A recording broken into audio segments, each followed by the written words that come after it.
आज हम लोग आपकी कक्षा 12 में राष्ट्र कवि श्री मैथिली शरण गुप्त जी द्वारा रचित गीत शीर्षक के चौथे पद्यांश का संदर्भ, प्रसंग, व्याख्या, काव्य सौंदर्य और इस पद्यांश पर आधारित आपकी बोर्ड की परीक्षा में पूछे जाने वाले संभावित प्रश्नों को हल करना सीखेंगे।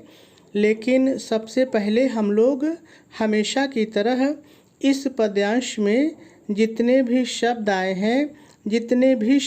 हैं पहले इन सभी शब्दों पर एक नज़र डालेंगे और यदि इनमें से किसी का भी अर्थ कठिन होगा तो पहले उसका सरल अर्थ देखेंगे, फिर उसके बाद हम लोग इस पद्यांश की व्याख्या को सीखेंगे। तो चलिए सबसे पहले हम लोग इस पद्यांश में आए हुए सभी शब्दों का सरल अर्थ देख लेते हैं। यही का मतलब यही विचार। जो लक्ष्मण की पत्नी उर्मिला है वो कह रही हैं यही विचार। आता है, सरल है, कोई दिक्कत नहीं है। इस मन में, तीनों शब्द सरल हैं। छोड़ मतलब छोड़कर। धाम, देखिए धाम का मतलब होता है महल। और धन सरल है, चाहे आप धन कह लीजिए चाहे संपत्ति कह लीजिए, ठीक है। लेकिन जब दोनों को एक साथ पढ़ेंगे धाम धन तो इसका अर्थ हो जाएगा महल और संपत्ति या महल और धन, ठीक है। आकर, सरल है, कोई दिक्कत नहीं है। मैं भी, उर्मिला कह रही हैं मैं भी रहूं उसी वन में, सभी शब्द सरल हैं। प्रिय के यानी कि जो लक्ष्मण हैं उनके लिए उर्मिला कह रही हैं कि मैं अपने प्रिय के व्रत, देखिए व्रत का मतलब संकल्प भी होता है, साधना भी होता है, जो आपको अच्छा लगे एक लेकर के व्याख्या कर लीजिए। में सरल है। विघ्न माने बाधा। न डालूं, सरल है, कोई दिक्कत नहीं है। रहूं, ये भी सरल है। निकट माने पास, भी सरल है। दूर, ये भी सरल है। व्यथा माने दुख या कष्ट। रहे, सरल है। पर सरल है। साथ ही, सभी शब्द सरल हैं। समाधान अपने आप में सरल है। समाधान का मतलब होता है किसी का उपाय, किसी का हल, तो समाधान ही अच्छा शब्द है और ऐसे ही हम लोग बोलेंगे, ठीक है। भरपूर, ये भी सरल है। हर्ष माने खुशी या प्रसन्नता। आप हर्ष भी कह सकते हैं, ये भी सरल ही शब्द है, ठीक है। डूबा हो, सरल है, कोई दिक्कत नहीं है। रोदन में मतलब कि रुदन में, करुणा में, ठीक है, रुदन में या करुणा में। चलिए आगे देख लेते हैं। यह सरल है, कोई दिक्कत नहीं है। आता है, ये भी सरल है। इस मन में, सभी शब्द सरल हैं। उर्मिला कह रही हैं, पहले भी सबसे पहली लाइन भी यही थी, तो यह का मतलब यह विचार हम बता चुके हैं, ठीक है। बीच में उन्हें देख लूं मैं, सभी शब्द सरल हैं।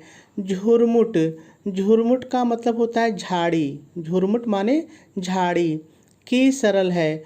ओट, देखिए ओट का मतलब होता है आड़, किसी के पीछे होकर के, आड़ या ओट भी कह लीजिए, कोई दिक्कत नहीं है। जब वे निकल जाएं, सभी शब्द सरल हैं। उर्मिला अपने प्रिय लक्ष्मण के लिए कह रही हैं कि जब वो निकल जाएं तब लेटूं उसी धूल में लोट, सारे शब्द सरल हैं। रहें, सरल है। रत मतलब लगे रहना। वे सरल है। निज माने अपने, साधन में, सरल है, कोई दिक्कत नहीं है।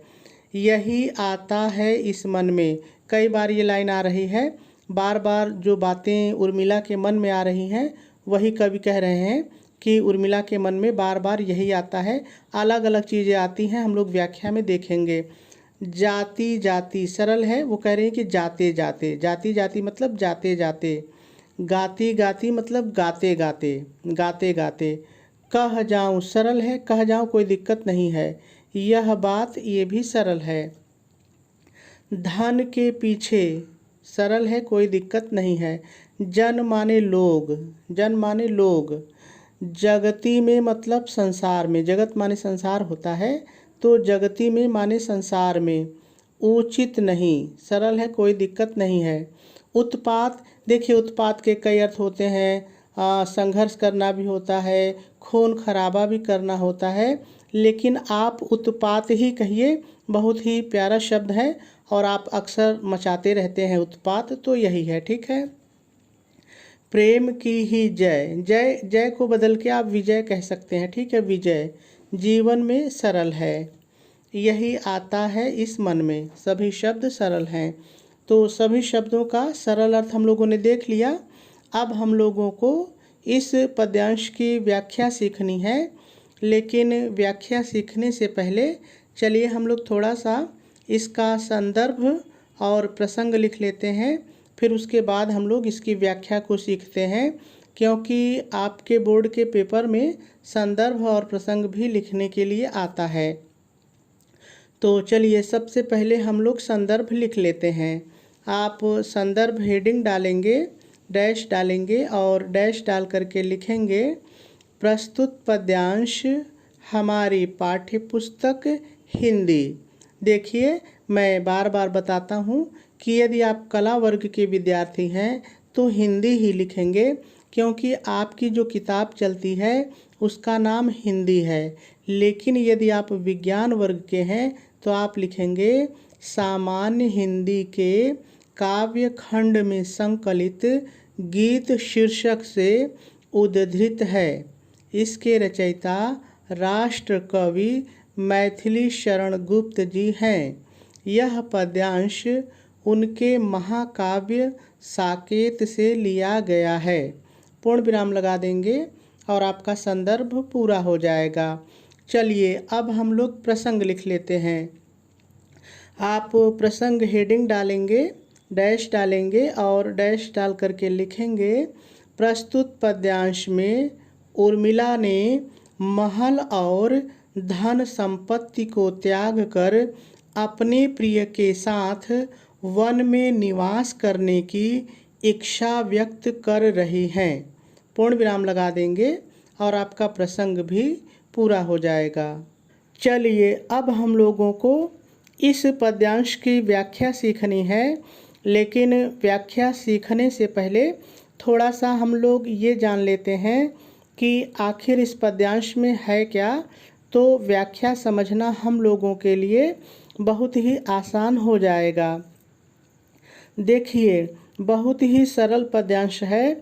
इस पद्यांश में है क्या कि जो लक्ष्मण की पत्नी उर्मिला हैं वो लक्ष्मण के वियोग में बहुत ही दुखी हैं और दुख के कारण रह रह करके उनके मन में अनेकों विचार आ रहे हैं।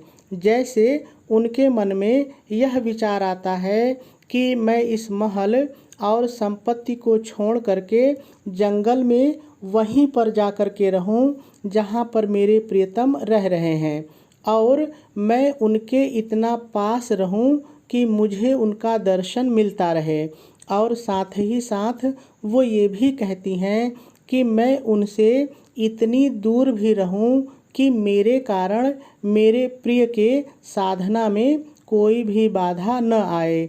इस तरह से वो कहती हैं कि मुझे उनसे न मिल पाने का दुख तो रहेगा, लेकिन इसका समाधान भी रहेगा, क्योंकि जब भी मेरी इच्छा होगी मैं उनको देख लूँगी। और वो कहती हैं कि इस तरह से जो मेरी खुशी होगी वो दुख में डूबी रहेगी। फिर उनके मन में विचार आता है कि जब मैं जंगल में जाऊंगी तो झाड़ियों की ओट से ही अपने प्रियतम का, अपने पति का दर्शन करूंगी, और वो जिस रास्ते से गुजरेंगे मैं उसी रास्ते की धूल में लौट करके अपने जीवन को धन्य कर लूँगी, और इस तरह से मेरा जीवन भी धन्य हो जाएगा और मेरे प्रियतम अपनी साधना में लगे रहेंगे। फिर उनके मन में विचार आता है कि मैं इस संसार के लोगों को यह बताऊंगी कि धन के लिए, संपत्ति के लिए उत्पात करना, संघर्ष करना ठीक नहीं है, क्योंकि इस जीवन में हमेशा प्रेम की ही विजय होती है। लेकिन इन सभी बातों को उर्मिला कह कैसे रही हैं? आ जाइए हम लोग पद्यांश पर चलते हैं और देखते हैं। तो उर्मिला कहती हैं, यही आता है इस मन में छोड़ धाम धन, आकर मैं भी रहूं उसी वन में। चलिए दोनों लाइन की व्याख्या को देखते हैं।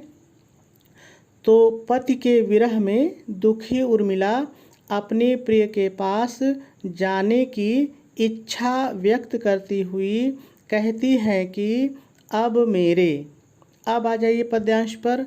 अब मेरे इस मन में यही विचार आता है कि महल और संपत्ति को छोड़कर मैं भी उसी वन में आ कर के रहूं जहां मेरे प्रियतम रह रहे हैं, और पूर्ण विराम लगा देंगे। चलिए एक बार फिर से दोनों लाइन की व्याख्या को देखते हैं। बहुत ही सरल है। देखिए सबसे पहले आप व्याख्या हेडिंग डालेंगे, डैश डालेंगे, और डैश डाल करके पहले थोड़ा सा आपको अपनी तरफ से जोड़ करके लिखना पड़ेगा। आपको अपनी तरफ से क्या जोड़ करके लिखना पड़ेगा, ध्यान से सुनिए। प्रस्तुत पद्यांश में पति के विरह में दुखी उर्मिला अपने प्रिय के पास जाने की इच्छा व्यक्त करती हुई कहती है कि अब आ जाइए पद्यांश पर। अब मेरे इस मन में यही विचार आता है कि महल और संपत्ति को छोड़कर मैं भी उसी वन में आकर रहूं जहां मेरे प्रियतम रह रहे हैं, और पूर्ण विराम लगा देंगे। चलिए आगे देखिए। आगे उर्मिला कहती हैं, प्रिय के व्रत में विघ्न न डालूं, रहूं निकट भी दूर, व्यथा रहे पर साथ साथ ही समाधान भरपूर, हर्ष डूबा हो रोदन में। चलिए तीनों लाइन को एक साथ लेते हैं। तो उर्मिला कहती हैं, मैं अपने प्रिय के इतने निकट रहूं कि मुझे उनका दर्शन मिलता रहे, और मैं उनसे इतनी दूर भी रहूं कि मैं अपने प्रिय की साधना में किसी भी प्रकार का बाधा न डालूं। उनसे न मिलने का, अपने से जोड़ लीजिए, उनसे न मिलने का मुझे दुख तो रहेगा, लेकिन साथ ही साथ इसका समाधान भरपूर होगा।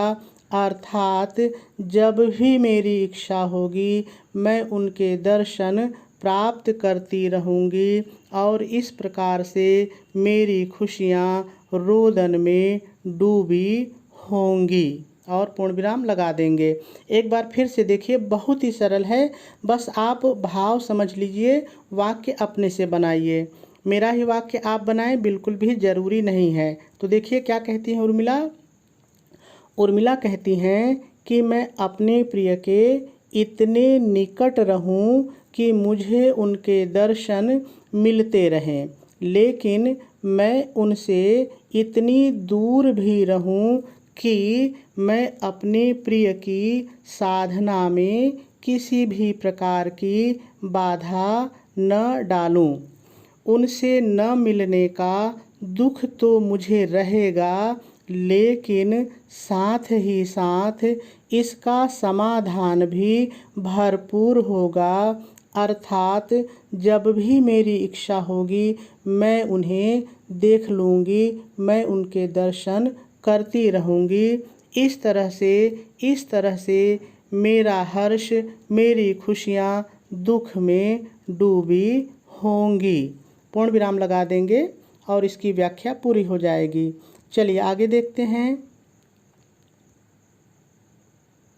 उर्मिला पुनः कहती हैं, यह आता है इस मन में, बीच बीच में उन्हें देख लूँ मैं। झुरमुट की ओट जब वे निकल जाएं, तब लेटूं उसी धूल में लोट।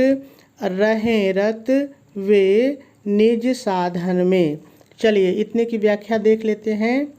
तो उर्मिला पुनः कहती हैं, मेरे इस मन में यही विचार आता है कि बीच बीच में मैं उन्हें झाड़ियों की ओट से ही देख लूँ और जब वे निकल जाएं तब मैं उसी धूल में लेट करके लोट लूँ।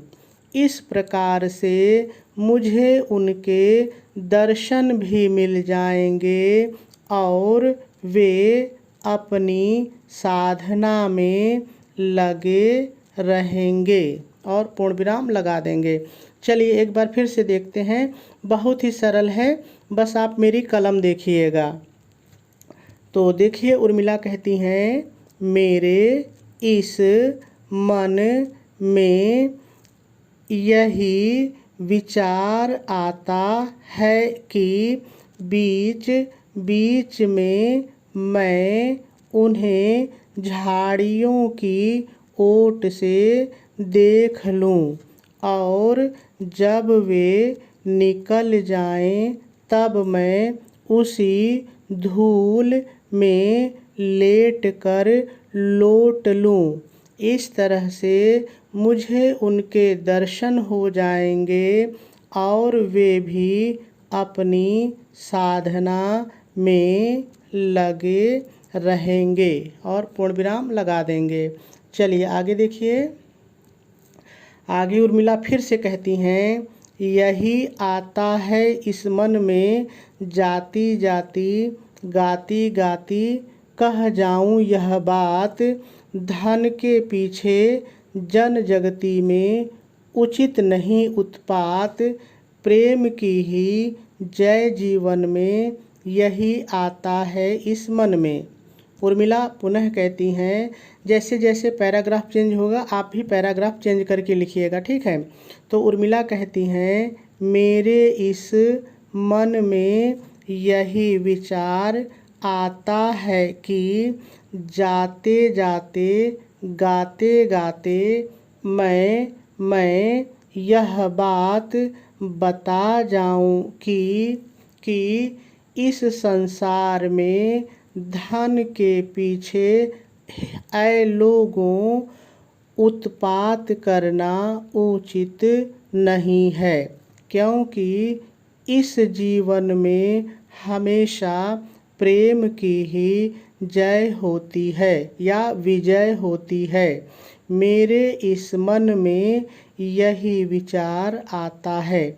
और पूर्ण विराम लगा देंगे और आपकी व्याख्या पूरी हो जाएगी। चलिए एक बार फिर से देखते हैं। देखिए दोबारा बोलने पर शब्द आगे पीछे हो जाएंगे लेकिन भाव यही रहेगा, ठीक है। तो ऐसे ही आप भाव समझिए और वाक्य अपने से बनाइए।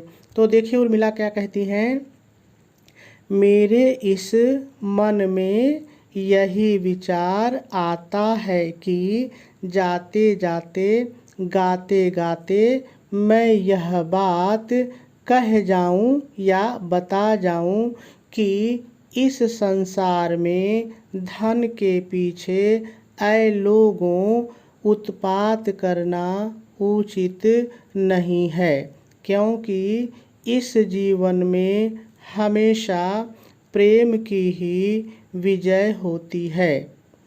उर्मिला पुनः कहती हैं, मेरे इस मन में यही विचार आता है।